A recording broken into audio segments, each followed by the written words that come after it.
अरे वाह, यो पनि नेपालमा अब अगाडि बढ्दैछ नेपाल। 15 अर्ब बढी लगानीमा दक्षिण एसियाकै पहिलो म्यारियट लग्जरी कलेक्सन होटल काठमाडौँमा तयार हुँदैछ। हामी नेपाली मान्छे भनेका नि राम्रो कुरा देख्दा दुबई जान्छौँ, सिङ्गापुर जान्छौँ, ब्याङ्कक जान्छौँ। किनभने नेपालमा यस्तो वर्ल्ड क्लास कुरा छैन भनेर। अब त्यो दिन सकियो। ठमेल नजिकै केशर महल भन्ने ठाउँमा 13 रोपनी जग्गामा म्यारियटको सबैभन्दा एक्सक्लुसिभ, सबैभन्दा महँगो ब्रान्ड आउँदैछ। अब सुन्नुहोस्, दक्षिण एसियामा भारत छ, श्रीलङ्का छ, बङ्गलादेश छ र भुटान पनि। तर लग्जरी कलेक्सन यो ब्रान्ड कहीँ थिएन। पहिलो पटक आउँदैछ काठमाडौँमा।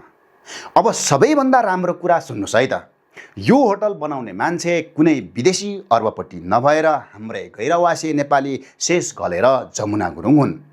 अस्ट्रेलियामा बसेर नेपाललाई संसारको नक्सामा राख्दैछन्। यो कुरा सुन्दा नेपाली भएकोमा गर्व लाग्छ।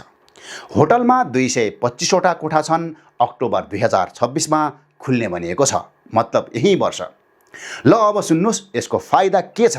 दक्षिण एसियाकै पहिलो भएकाले विश्वभरका लग्जरी ट्राभलहरू काठमाडौँमा आउने र दुबई, मालदिप्स, ब्याङ्कक जाने धनी पर्यटकहरूले पनि नेपाललाई रोज्न सक्नेछन्।